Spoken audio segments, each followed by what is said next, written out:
अखंड ज्योति दिसंबर 2021। गायत्री साधना से शक्ति जागरण। आध्यात्मिक साधनाओं, उपासना आदि उपक्रमों का उद्देश्य अपने भीतर की महानता को विकसित करना है। मानवीय काया में सभी संभावनाओं, दिव्यताओं, सिद्धियों के बीजांकुर विद्यमान हैं। आवश्यकता केवल उन्हें खाद पानी देने की और उनके विकास हेतु अनुकूलता प्रस्तुत करने की है। इतना सब कुछ बन पड़ने पर देखते देखते वे विकसित व पल्लवित हो सकते हैं। यों तो स्थूल दृष्टि से मनुष्य शरीर 5 तत्वों का, सप्त धातुओं का ही बना परिलक्षित होता है। अन्न, जल एवं वायु पर उसका निर्वाह चलता प्रतीत होता है। पर यदि तात्विक सूक्ष्म दृष्टि से देखा जाए तो उसमें विश्व ब्रह्मांड में संव्याप्त समस्त जड़ चेतन शक्तियों के बीज विद्यमान दिखाई देंगे। जो कुछ इस विराट विश्व में है उसका छोटा रूप अपने भीतर बहुत ही सुव्यवस्थित रीति से संजोया हुआ है।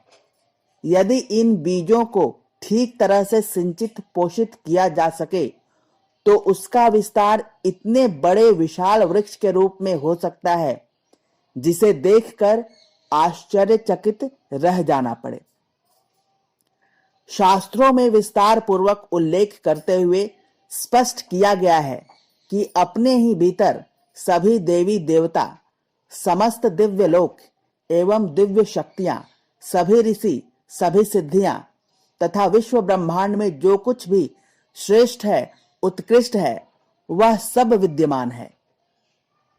अंतरंग में कहाँ क्या विद्यमान है इसका उल्लेख करते हुए शिव संहिता 2/1-2 में कहा गया है, देहे अस्मि अनवर्तते मेरुः सप्तदीप समन्वितः सरितः सागरः शैलः क्षेत्राणि क्षेत्रपालकः ऋषयो मुनयः सर्वे नक्षत्राणि ग्रहास्तथा पुण्यतीर्थानि पीठानि वर्तन्ते पीठ देवता। अर्थात इसी मनुष्य शरीर में सुमेरु पर्वत, सप्तद्वीप तथा समस्त सरिताएं, सागर, पर्वत, क्षेत्र एवं उनके क्षेत्रपाल, ऋषि मुनि, ग्रह, नक्षत्र, तीर्थ, पीठ एवं उनके देवता निवास करते हैं।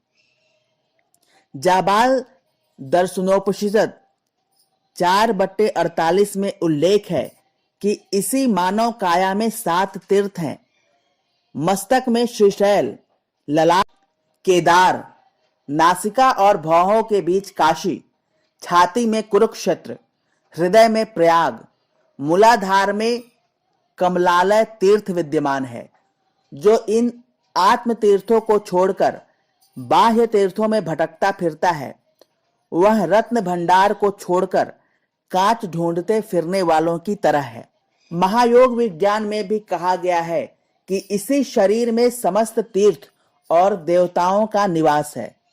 गंगा, यमुना, सरस्वती, गोदावरी, नर्मदा, सिंधु, कावेरी, चंद्रभागा, वितस्ता, इरावती आदि प्रमुख नदियां तथा 72,000 छोटी नदियां ये बड़ी और छोटी नदियों के रूप में प्रवाहित हो रही हैं। इसी में आगे कहा गया है कि 15 तिथियां, 7 वार, 27 नक्षत्र, 12 राशियां, 28 योग, 7 करण, नवग्रह एवं उनके उपग्रह, नक्षत्र मंडल तथा 33 कोटि देवता सब इसी शरीर में विद्यमान हैं।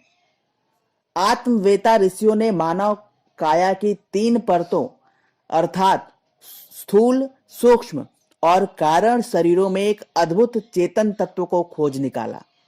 पंच कोशों एवं 6 चक्रों में विद्यमान शक्ति बीज कोशों में विद्यमान दिव्य क्षमताओं की प्रचुर प्रचंडता उन्हें इसी शरीर में दिखाई दी। विराट में सन्निहित सब कुछ उन्होंने इसी छोटे से कलेवर में सारभूत विद्यमान पाया है। इसलिए उन्होंने अपने अंतरंग में ही देव साधना का विधान अधिक महत्वपूर्ण माना है। यों तो देव मंदिरों में एवं लोक लोकांतरों में भी देव शक्तियां संव्याप्त हैं, परंतु जितनी समीप और जितनी सजीव वे अपने अंतरंग में सन्निहित हैं, उतनी अन्यत्र कहीं भी नहीं। जितनी सुविधापूर्वक उन्हें अपने अंदर पाया जा सकता है, उतनी सरलता और सफलता अन्यत्र नहीं मिल सकती। संसार में हमारे जितने समीप परमात्मा है, उतना अधिक और कोई नहीं है। गायत्री साधना इसी उद्देश्य की पूर्ति करती है। उसकी उच्च स्तरीय साधना, जिसे पंचकोश अनावरण एवं कुंडलिनी जागरण या उन्नयन भी कहा जा सकता है, इसे अपने अंतरंग क्षेत्र में ही करना पड़ता है। उसकी सफलता जब मेघमालाओं की तरह बरसती है, तो अगणित दिव्य विभूतियां स्वयमेव प्रस्फुटित और पल्लवित होती हैं। कुंडलिनी जागरण की यूं तो कई पद्धतियां और प्रयोग में भी लाई जाती हैं, पर गायत्री साधना से जितने सौम्य, सरल और निरापद ढंग से यह महाशक्ति जागृत होती है, उतनी अन्य किसी उपाय से नहीं। यूं तो व्यापक बाह्य जगत में भी देव शक्तियां विद्यमान हैं, परंतु उनके लिए विश्व की देखभाल का विस्तृत कार्यक्षेत्र नियत रहता है।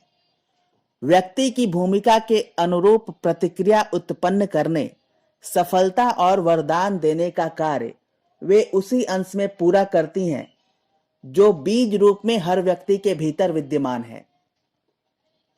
सूर्य का अंश आंख में मौजूद है। यदि आंखें सही हैं, तो ही विराट सूर्य के प्रकाश से लाभ उठाया जा सकता है।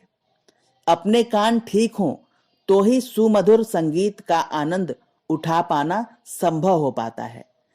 इसी प्रकार अपने भीतर सन्निहित देव शक्तियों के बीज यदि विकसित एवं परिष्कृत हों, तो उनके माध्यम से विश्वव्यापी दिव्य शक्तियों के साथ संबंध जोड़ना, आकर्षित करना और उनका सहयोग, अनुग्रह प्राप्त कर सकना संभव हो सकता है। गायत्री महाशक्ति की साधना उपासना इसी प्रक्रिया को सरल बनाती है। समाप्त।